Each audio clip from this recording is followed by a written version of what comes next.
Good morning and welcome to the Palos Verdes Land Conservancy November Nature Walk. Today it's Veterans Day, the 11th of November, and we are at Lunada Canyon. Lunada Canyon is a relatively small neighborhood canyon, as you can see, very secluded, but it is a public park, part of Rancho Palos Verdes park system, which has just been enlarged dramatically this past summer by the purchase of over 400 acres in the Portuguese Bend area. Part of this is not Lunada Canyon, but another canyon that we will be seeing down the road that is called Agua Amarga. And that also belonged to the same developer, Mr. Hahn, and was part of the deal, which most people really don't know. We always talk about Portuguese Bend being the largest one. Lunada Canyon is a small canyon of approximately 20 acres, and at one time was totally inaccessible. And I will try to explain and make you visualize what the changes have been. As I always do when I do these walks, I try to tell you and the audience on television, you have to have a lot of imagination in order to follow what we do. And that's what we will be doing as we are walking down here. So in 1991, when the Zuckerman family donated these 20 acres, we were thrilled. In 1992, and there is a memorial plaque up when you go back to your cars, you might want to look at it. There's a natural rock up there that says that the Zuckerman family donated this piece of land, and we dedicated it in the spring of 1992. And then, of course, anything that we preserve, that we get or preserve, goes to open space in perpetuity. No matter what happens to the Conservancy, this is open space. And so it went from there. And as you know, over the years, the Conservancy has grown. It has had a domino effect. People realized how important it is to save open space. And the peninsula, of course, did the absolute grand push when everybody chipped in, and we were able to buy or actually raise the $4 million that we had pledged in order to purchase Portuguese Bend. And that just happened, and that only happened because not only of government grants and bond monies that we had applied for, but also because the peninsula public raised $4 million. And that was our pledge that we had to do. It's part of the deal. And so we did that, and we went for there. And so there isn't much left. There's 200 acres left in Portuguese Bend that we would like to purchase, but we're an organization that works with developers. We have to, and we have to have a willing seller in order to purchase land. We never, take it or try funny things, but we purchase from a willing seller, and with any luck, and the Proposition 84 passing, we actually be able to apply for the money that would take the last 200 acres. And that's enough about Portuguese Bend, but it's such a big success story for all of us that I wanted you to tell you about it. So we'll go on and talk about this area. And just pick up your feet a little bit, but it's otherwise it's okay. We're going to walk to the end, okay? But while you walk, observe the native habitat here, and we'll talk about that on the way back, okay? But we'll walk to the end now. And you can see there's actually a trail. You can see the trail here. It's bordered by stuff. And we'll talk about that on our way back. This is wonderful. Isn't it? All right, this is pretty much the end. Again, it gives you an idea what it looked like. This is the final remains of what was in the canyon. As you can see, the canyon is really very deep and full of rocks. And once the canyon was cleared of as you can see, fennel, myroporum, non-native bushes, more sort of like that over there, the water that came down in the rains washed away more. Washed some fennel away that was in the canyons all the way down. It actually turned out really well. And now we have a little waterway. And again, you can see the difference in 1 year. And as we were walking, you could see the wildflowers, the native plants already blooming.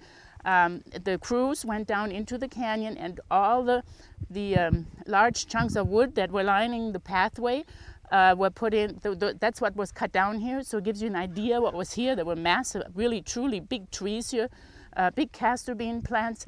And I have to say that we could do none of these things without the help of volunteers. And one of the biggest volunteers for this particular end or this particular section have been the Scouts, Girl Scouts and Boy Scouts. They tend to contact the Conservancy if they have to do an Eagle Scout award or Gold Award for girls and say, what can we do? And they have been just wonderful. They've single-handedly done this trail. They also, as we go back, there's a bench somebody built for that same thing, and they have to do something for the community, something that for the environment. So they have been invaluable in many, not only here, but in many places that the Conservancy has.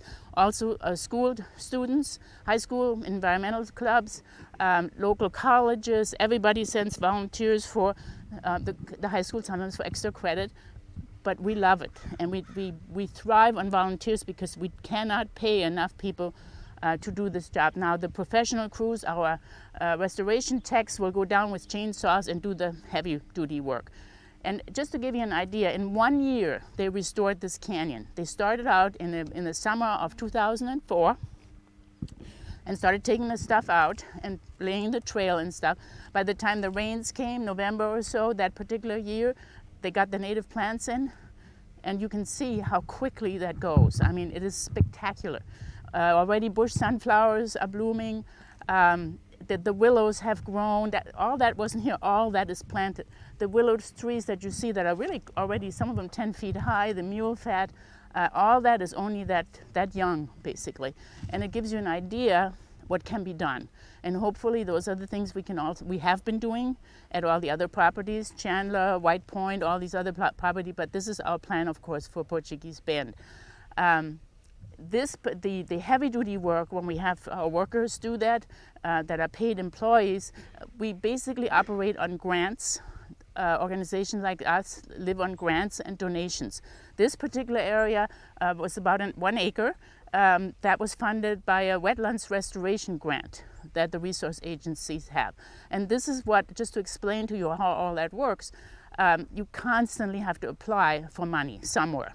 Sometimes it's mitigation. Some of our properties got money from the harbor. When the harbor extends some pier or has to build a new terminal for containers, they need to mitigate. So they come to organizations like us and say, do you have a project? And we say, oh yes, we have lots of projects. And so then they give us a certain amount of money and we can do certain things for that, okay? And that's basically how it works. And the other one, Dominguez Hills, for instance, needed to build a parking lot. And they destroyed perhaps some open space or habitat, I don't know exactly what it was for, but they were required to mitigate. So they offered us money and said, here's money, can you use it? And that's how we fund these things. Pretty much, this of course still has to be taken out. That's understandable. But we're going to walk back now and look a little bit at the native plants. Right? I just wanted to show you some of the plants, and again, you see the size of these plants. All right, in a year's time or year and a half now, going into the second winter, these are less than a gallon sized plants. When they come from our nursery, it's sort of in a tube like this. It's not very big, sometimes a gallon, but certainly not very big. It's a little puny little plant. And look what it does. I mean, it just given a chance. Weeding will probably be ongoing because of the seeds, particularly of the fennel and the mustard that are in the ground, of course, for years and years to come. So hand weeding, possibly some chemical spraying, diligently will have to be done. But that's the same in all the properties. If you have any idea how if you have a garden yourself, you know how that works. They always come back. It's always maintenance. But you see how large the willow has grown in that short period of time. The Artemisia right here, the California sagebrush. We have blooming bush sunflowers already, a little early. They usually come in the spring after the drought in the summer. California wildflowers, of course, are used to the Mediterranean climate. They go basically in hibernation in the summer when they don't get any water. And so they look kind of decrepit for the longest time, and then the first rains come and the nights are getting cooler, and lo and behold, they just sprout right out. And when we first plant them, and it gets into summer, as I said, they by February or so, they were planted in that particular year. There's no access to water here from faucets. So what we do is we put dry water on. They look like milk cartons, and there's a jelly-like substance in there that slowly dissolves into the soil and nourishes the plant, and that gets them over their first summer. All right, if people don't vandalize them, kicking away. Raccoons may play with the boxes, stuff like that, but it's an expensive way, but it's the only way. And as you can see, it does work. And what you see there, the little orange flower, that's called a California fuchsia. It blooms now when everything else is pretty dry. And also, if any one of you is interested in planting California natives, because eventually they don't need any water for the summer. Look here, these are the plants that you can plant. And if you have something there that you think that would be neat, the sunflowers, for instance, if given a little water in the summer, will bloom all year. And give some color. It isn't necessary that everything totally shrivels. If you give them too much water, the native plants will die because it's not their time. But a little water will keep them going. And these walks are really good examples to look at these things. And if you have any questions, go ahead and ask, and I'll try to answer them. What's the name of this? That's purple sage, Okay. all right? And there is black sage and there's purple sage. And the way to remember, one has silvery leaves and one does not. So if you remember one, it's not the other. I always think that's how I learned. I said, okay, this is the purple with the silvery ashy leaves. The blossoms are almost identical. So it's not something that you can say, oh yes, this is a black or purple sage. But the leaves are very, very much different. What is the black sage? The black looks the same, but the leaves are green. Just plain, okay. there's plain green. So no reason for black. Who knows? The This is buckwheat. This is California buckwheat. And again, as you can see, it's very unusual the way it blooms. Some people like even the rusty when it's done. It has that rusty, and then let's say next to a ashy-leafed sage here or something like that, there's a pretty color, but you kind of have to start loving natives to really see that. I mean, I can see where people come and say, they're all dead, and I can see that. But you begin to look for things that are plus. So that's one of them. The Artemisia stays pretty green most of the time, and of course the Artemisia is the bush that is the nesting and feeding bush for the California gnatcatcher. And I want to tell you, in all the preserves in Rancho Palos Verdes, they now have 77 pairs of gnatcatchers, which is wonderful. Wow. And they're breeding, they're happy, and every time you open up or you replant, the birds and the animals will come. It's amazing, because there isn't very much left, so they will spread out, and particularly birds, so they nest and have young, and they need to have new territory. So that has been really wonderful news. We had a biologist that counted, and that again was required by the resource agencies. Would you point out mule fat? Yes, I will when I see. It's right there. What's blooming there? That looks like a willow. Right there. White on it? Uh-huh. The little white ball. Yep. That's mule fat, and it looks like a willow, but it's not related to willows at all. It's right there. The willow is see, there's a mule fat right in front, and then those are the willows, the taller ones. And look at the bush sunflower, how nice they're blooming already over there, even though that's basically a hot hill. Yeah. Okay. Watch out for stones. So this is the water that comes out in Lunada Bay.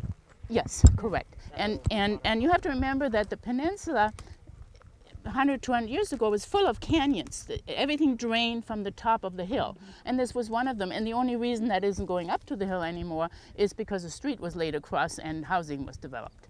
And so now they have a big, large drainage tube that comes out there and drains the street and the yards. And when people sprinkle, it runs down, and of course in the winter the rains come down, and then this gets to be a torrent. And as we walk down, you can see that there's gouging in the riverbed that shows that when we have a good rainstorm, it must really come down. Now also unobstructed, because all the fennel and non-natives were taken out of the creek bed. So I always have to be careful to say creek. My grandson I say crick, and that's Midwestern Milwaukee dialect. Just as we're walking, just observe these large tree trunks. And you can see again those yuccas, some of those were yuccas, and you can see where they were cut off. We can only go as far as the property lines of those houses there, of course. Fire suppression is difficult on a steep canyon like that. Over there, it probably has to be done with weed whackers, handheld. The rest is annually done by